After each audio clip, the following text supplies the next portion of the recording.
Assalamualaikum warahmatullahi wabarakatuh. Bismillah bismillah wa yassir amri wa hlul 'uqdatam min lisani yafqahu qawli. Amma ba'du.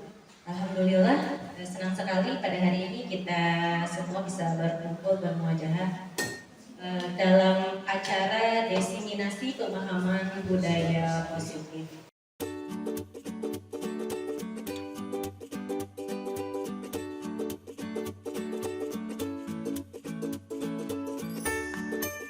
Untuk mengefektifkan waktu, mari kita sama-sama buka acara ini dengan membaca basmalah bersama. Bismillahirrahmanirrahim. Baik, untuk selanjutnya yaitu sambutan dari Bapak Kepala Sekolah kepada yang terhormat Bapak Ibu Sutanti kami persilakan. Assalamualaikum warahmatullahi wabarakatuh. Bismillahirrahmanirrahim.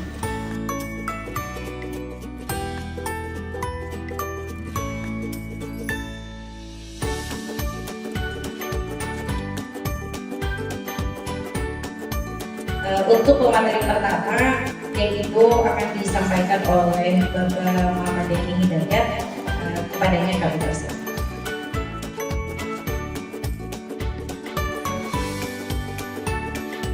Assalamualaikum warahmatullahi wabarakatuh.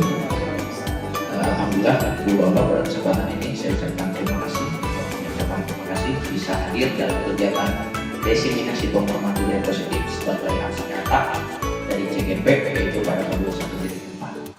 Sebelum memulai kegiatan, studi mengatakan anak yang tawuran, anak yang tidak rajin sekolah, anak yang bengal di sekolah, yang bandel di sekolah karena satu, yaitu tidak nyamannya di sekolah. Nah, berarti kita sebagai guru memiliki kewajiban bagaimana cara membuat anak supaya nyaman. Dan salah satunya adalah bisa kita mengadakan kegiatan-kegiatan yang menyenangkan. Contohnya yaitu sekarang kita akan melaksanakan ice break. Ya, saya akan mencontohkan gini. Ya, kalau saya bilang bersatu kali ber, ya, tapi harus ekspresif. Ya, berdua kali ber, ya, gitu. Bersatu kali berdua kali bertiga kali ya, bersatu kali bersatu kali berdua kali bertiga kali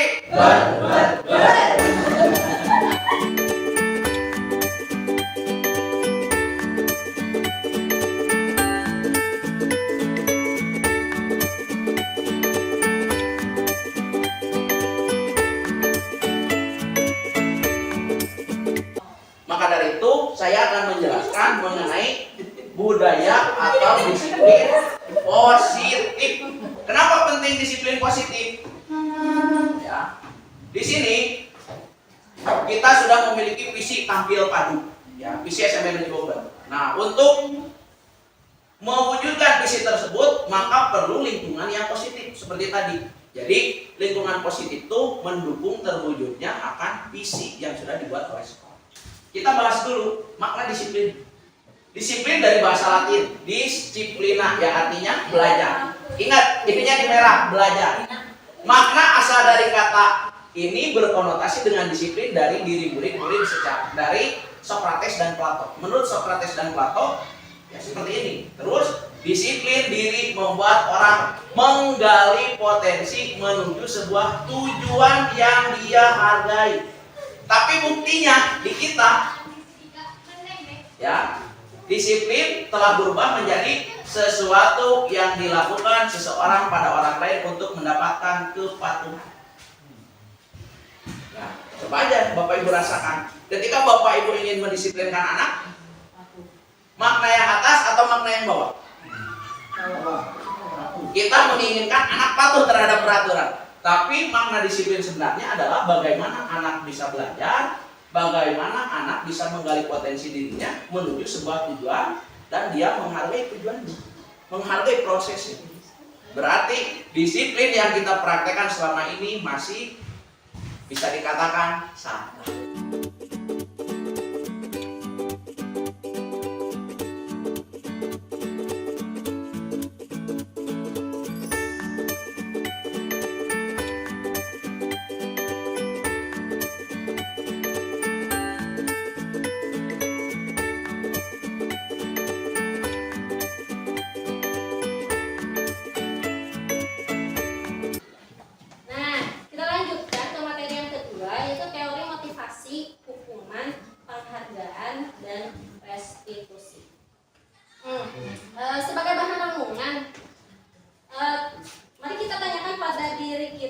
bagaimana kita berperilaku. Mengapa kita melakukan segala sesuatu? Apakah kita melakukan sesuatu karena adanya dorongan dari lingkungan atau dorongan dari orang lain? Misalnya, Kak Ibu sekarang berada di sini. Apakah memang karena terpaksa diolo oleh kami para CGP gitu kan? Apakah karena saya penasaran nih apa yang akan disampaikan menarik atau tidak gitu ya? Mungkin motivasinya berbeda-beda. Saya yakin motivasi ibu bapak guru yang ada di sini gitu ya untuk mengikuti kegiatan ini pasti berbeda-beda.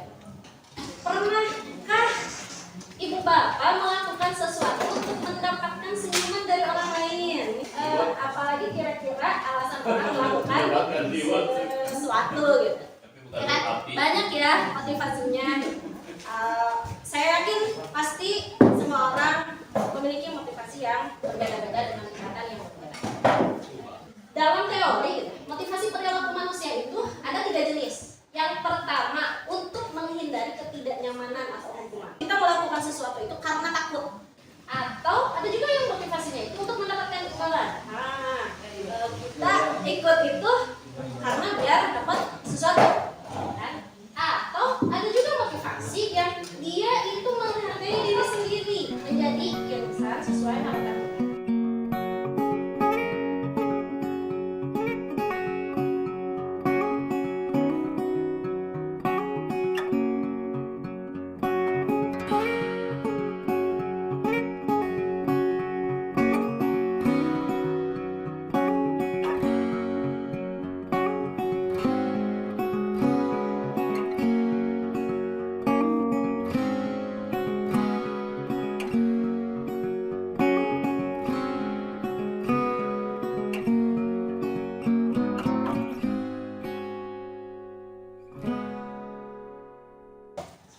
Ya, assalamualaikum warahmatullahi wabarakatuh. Coba ibu mohon bapak ibu berdiri dan membuat lingkaran kecil. Ya, mundur 1 langkah.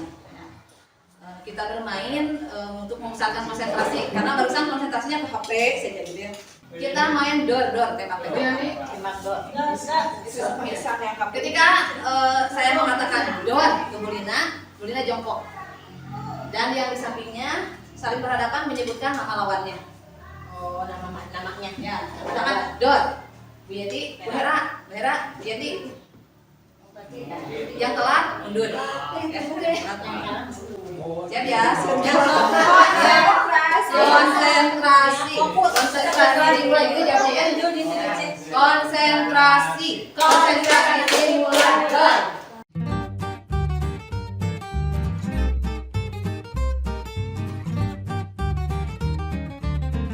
Terima kasih Bapak Ibu.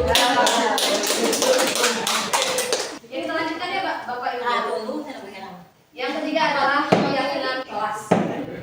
Di sini ada beberapa lingkaran, mulai dari lingkaran inti yang di dalam, terus lingkaran kedua yang warna hijau, ketiga lingkaran yang putih, dan yang keempat adalah yang besar.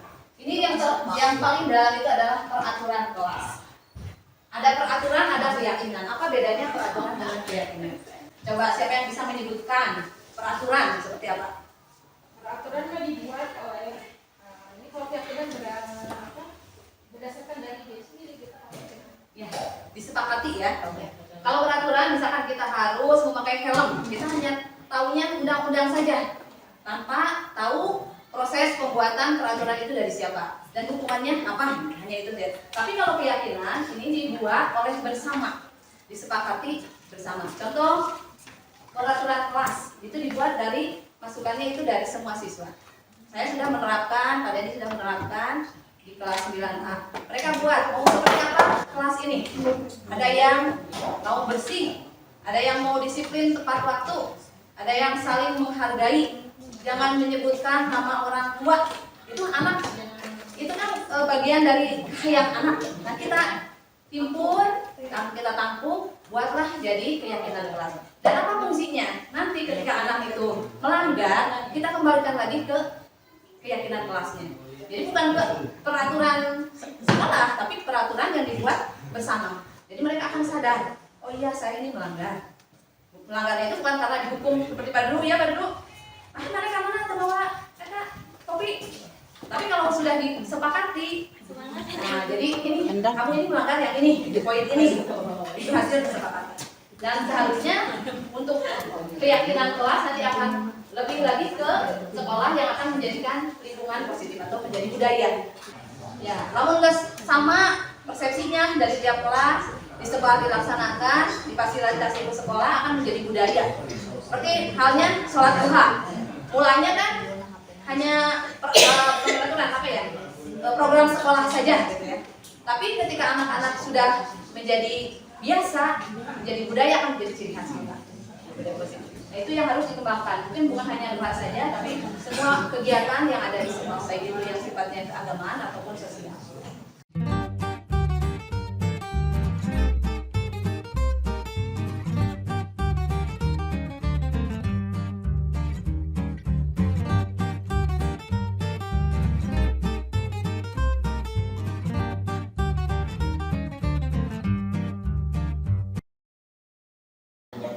Kita teruskan karena ternyata sebagai manusia ini baik orang dewasa ataupun anak kecil punya kebutuhan dasar seorang manusia.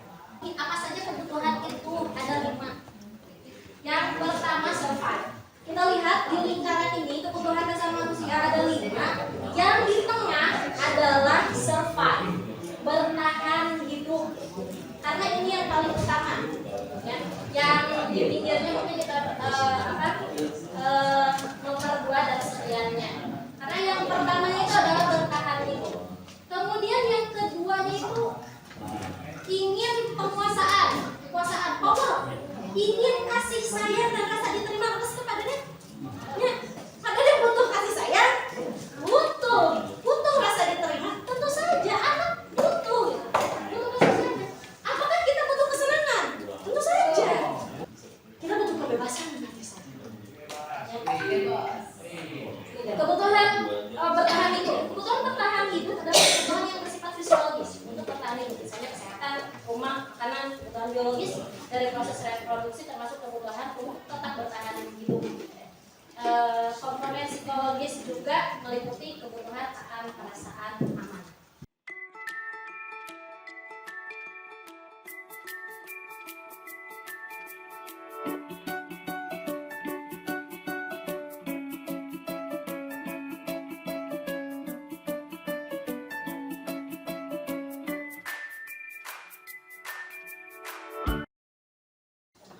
Dilanjut ya Bapak Ibu di materi kelima, yaitu 5 posisi kontrol ya. Sebelum memulai ke materi 5 posisi kontrol, Bapak Ibu tahu lagu Potong Bebek? Nah, saya akan bagi dulu ya. Kelompok ini bilang wek, yang tengah wok, yang bapak sama du wok, bapak-bapak nopata dia wik. Ya, kita coba di mana ketika saya nunjuk berarti ibu bapak harus bersuara. Coba. Wek. Wik. Wek. Wik. Wik. Wak. Wik. Wik. Wik. Wik. Wak.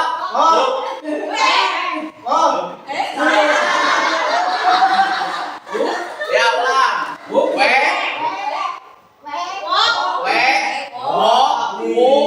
Ini wi, ini wu. Ya siap. 1, 2, 3.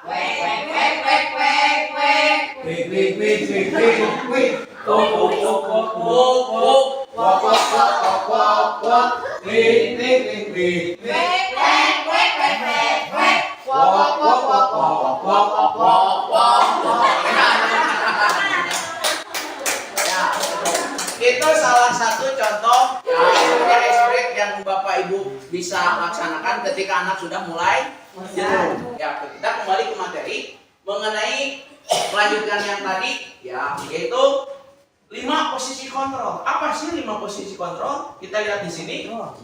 Ya. Diana Goshen dalam bukunya Restructuring School Discipline di tahun 1998 mengemukakan atau menjelaskan bahwa guru perlu meninjau kembali penerapan disiplin. Ya, di dalam ruang kelas, ya, ataupun di lingkungan sekolah, apakah sudah efektif, apakah berpusat, apakah memerdekakan dan memandirikan murid, bagaimana dan seperti apa penerapan disiplin tersebut. Nah, melalui serangkaian riset, ya, berdasarkan teori kontrol Dr. William Glasser, Goshen berkesimpulan ada 5 posisi kontrol. Ya, posisi kontrolnya yang bisa diterapkan oleh guru, ya, ataupun warga sekolah dalam melakukan kontrol disiplin kepada peserta didik. Apa saja? 1. Sebagai penghukum, 2. Pembuat rasa bersalah, 3. Teman, 4. Pemantau, 5. Manajer. Kita lihat di sini dalam pengaplikasian.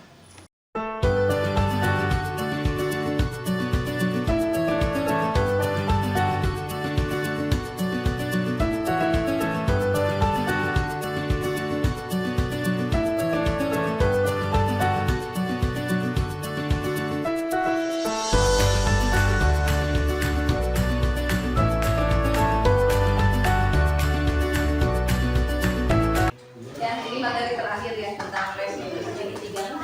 Restitusi. Apa itu restitusi? Restitusi adalah proses menciptakan kondisi bagi murid untuk memperbaiki kesalahan mereka sehingga mereka bisa kembali pada kelompok mereka dengan karakter yang lebih kuat. Jadi kita identifikasikan dulu masalahnya, lalu kurang kan biasanya itu ada anak yang bermasalah langsung tadi posisi kontrol atau yang dari penghukum atau pembuat rasa bersalah. Tapi kita juga harus tahu dulu profil dia itu, karakteristik dia itu seperti apa dan kebutuhan apa yang tidak ada pada dia. Jadi restitusi itu mengajarkan murid untuk mencari solusi atas masalahnya sendiri dan mengembalikan mereka ke kelompoknya dengan karakter yang lebih kuat.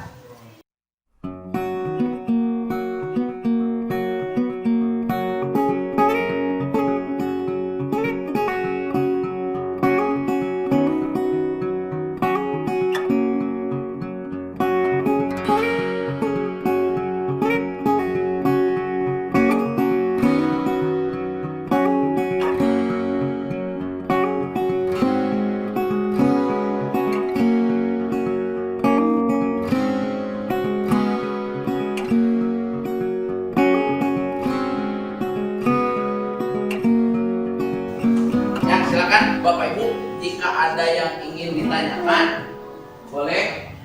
Ya, bukannya kami merasa lebih tahu, tidak, tapi kita sharing ya, pilih pada sharing, terutama sharing pengalaman, sharing ilmu ya, supaya kita lebih dekat dengan mewujudkan visi SMP Negeri Bogor, yaitu tampil padu. Mungkin silakan. Nah, silakan Bu Yeti, maka. Assalamualaikum warahmatullahi wabarakatuh. Waalaikumsalam. Terima kasih ya kepada bagus sekali ya. Ini saya mendapatkan ilmu yang sangat bermanfaat dan memang itu mungkin di sekolah kita bisa diaplikasikan, diterapkan gitu ya. Karena tadi saya lihat restitusi seperti itu saya baru mendengar kata restitusi ya. Kurang mengalami ya.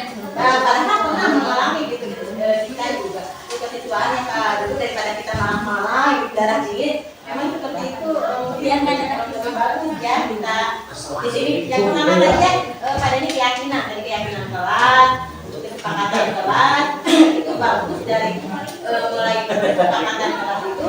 Jadi kita juga sebagai ketuaannya dalam PKP itu kan ada warga juga yang akan menindaklanjuti dari kesepakatan kelas itu. Dan mungkin kedepannya karakter anak itu akan lebih kuat seperti tadi yang kita seperti itu. Itu saja dari saya. Yang pertanyaannya adalah tadi saya belum paham ini yang tadi seperti motivasi ekstrinsik yang bagusnya itu memang bagus intrinsik ya. Bagusnya itu pasti intrinsik ya. Cuma kita lihat kalau sikon di sekolah kita itu anak kita itu apakah sudah memiliki motivasi intrinsik untuk menjadi seorang anak yang karakternya kuat begitu. Apakah kita bagaimana sekolah kita aja gitu. Mungkin untuk penggerak tidak artinya mungkin kebutuhan tidak akan selalu banyak kasus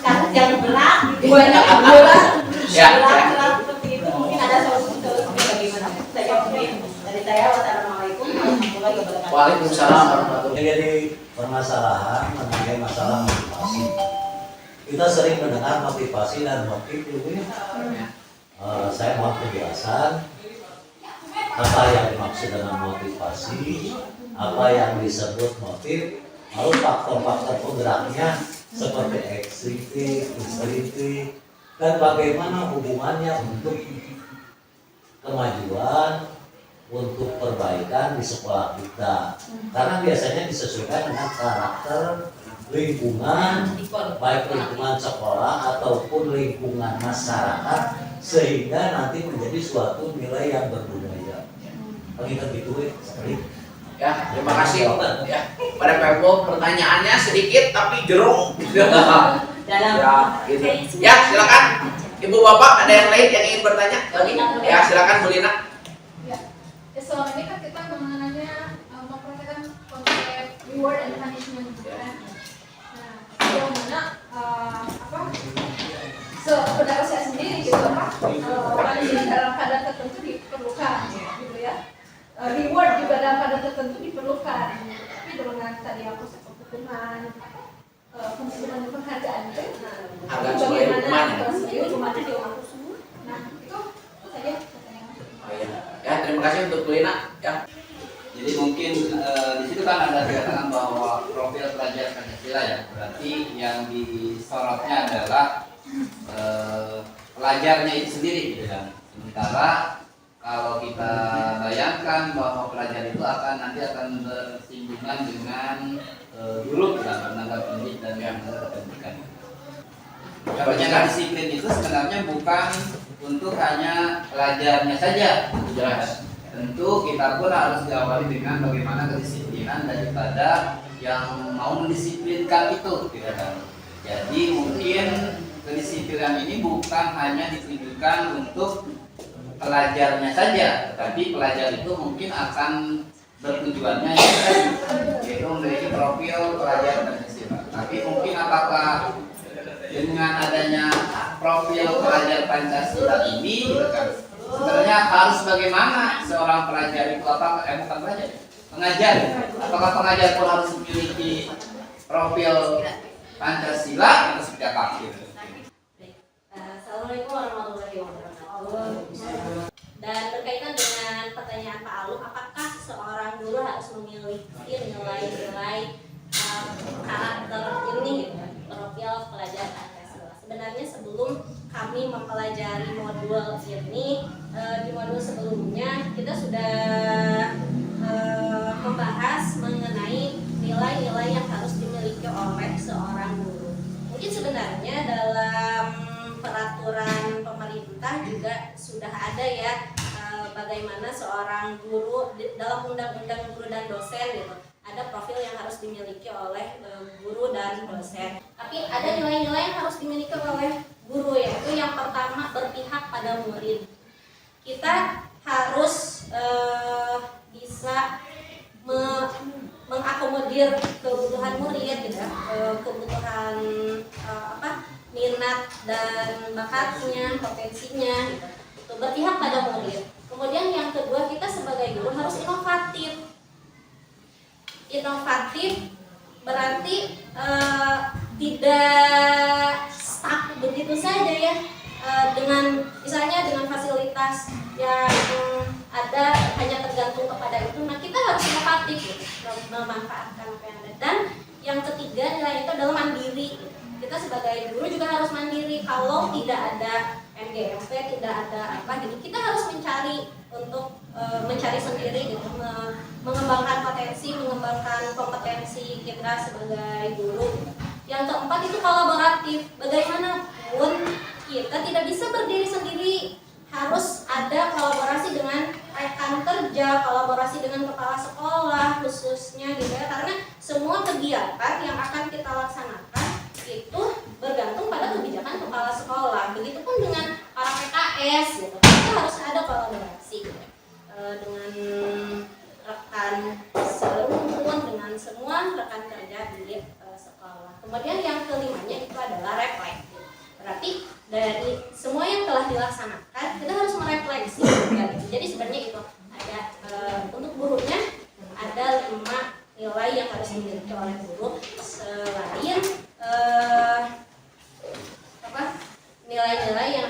dimiliki oleh guru dan dosen yang tertuang dalam undang-undang. Ya, Ibu Bapak, saya akan menjawab pertanyaan mencoba menjawab pertanyaan satu ya nanti yang mungkin oleh Bu Arin, Bu Ucup, penguatan. Gitu kan ya. Jadi pertama kita harus berubah diri pribadi dulu, tidak binafsila. Kalau cek guru PABP ya, gitu kan. Dari diri sendiri dulu. Ya, selain dari merubah diri sendiri sambil kita berubah peserta didik kita. Salah satunya tadi penerapan pembuatan keyakinan kelas atau kesepakatan kelas. Kesepakatan kelas saya sudah melaksanakan di kelas 7A, di 7D, 8D, dan Bu Ucu di kelas 9A. Dan Ibu Bapak boleh silakan menerapkannya. Cuman yang menjadi tambahan adalah kesepakatan kelas yang dibuat oleh anak, usahakan arahkan oleh Bapak Ibu mengcover kepada peraturan sekolah yang sudah.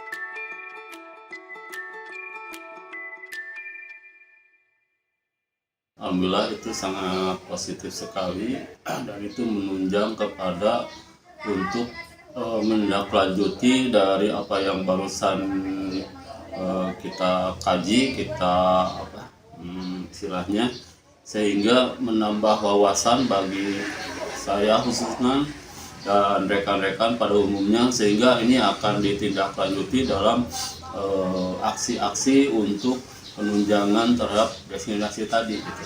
Jadi ada pesan tidak Pak untuk kami para CGP khususnya dari Bapak? Terus berjuang untuk mendapatkan ilmu yang kekinian sehingga akan memberikan dorongan atau menambah wawasan kepada rekan-rekan yang ada di sini, sehingga nanti apa yang disebut dengan Merdeka Belajar, terus pelajar yang berpancasila dengan dorongan-dorongan dari guru-guru penggerak tersebut, sehingga menambah wawasan, sehingga diharapkan nantinya sekolah ini akan memberikan nuansa yang betul-betul yang Pancasila itu. Iya. Berbudaya positif ya Pak ya. Iya, sangat-sangat. Iya. Terima kasih banyak Bapak atas waktunya. Terima kasih juga atas semua dukungan yang telah Bapak berikan kepada kami khususnya para guru penggerak. Semoga dengan adanya ini kita semua bisa melaksanakan budaya positif di sekolah kita. Sama-sama. Ya, terima kasih. Assalamualaikum warahmatullahi wabarakatuh. Waalaikumsalam warahmatullahi wabarakatuh. Saya kira ini bagus sekali ya. Saya sangat berterima kasih dan bangga dengan adanya CGP atau calon guru penggerak angkatan 6 ini yang sudah lulus ya. Alhamdulillah di sini berkat CGP ini ya ada pencerahan ya, juga itu memberikan pemahaman-pemahaman yang sangat bagus ya, positif gitu ya. Dan itu memberikan wawasan juga kepada kami sebagai guru khususnya, dan mungkin secara khususnya adalah untuk kepala sekolah dan juga pihak kesiswaannya, karena ini kan kepada budaya positif anak begitu. Baik, ada pesan-pesan tidak untuk kami yang sedang mengikuti CGP saat ini? Oh iya, pesannya adalah semoga terus semangat dan berkarya terus untuk kemajuan pendidikan, terus khususnya di SMP 2 Cibeber, juga untuk Dinas Pendidikan Pemuda Olahraga Kabupaten Cianjur, dan umumnya untuk Kemendikbudristek di Jakarta begitu, Indonesia, seluruh Indonesia mungkin. Alhamdulillah positif banget, karena ada beberapa hal yang asalnya kita nggak tahu gitu ya. Ya membuka wawasan lah ya, dan membuka mata kita juga gitu, ternyata selama ini ya ada beberapa hal yang kita keliru dalam menangani anak. Ternyata ada cara-cara lain yang lebih bisa gitu, lebih bijak istilahnya dalam mengatasi masalah-masalah anak-anak kita di sekolah gitu, tidak hanya melalui hukum atau apa saja. Ternyata itu ya yang jalan yang paling menarik bagi saya itu yang restitusi itu gitu. Kita bersama ini pernah memaksakan, tapi ada beberapa hal yang kita missing. Itu sangat positif sekali, bagus. Ada pesan untuk kami mungkin para CGP yang sedang menjalani program ini? Pesannya terus dikembangkan ya, dan mungkin bisa dieksplor lagi bagaimana dalam pelaksanaannya, dan bisa dibagi-bagi lagi lah ilmunya ke sama kita yang belum mengenal CGP gitu. Itu semuanya. Ya, terima kasih banyak Ibu. Sama-sama. Assalamualaikum warahmatullahi wabarakatuh. Waalaikumsalam warahmatullahi wabarakatuh.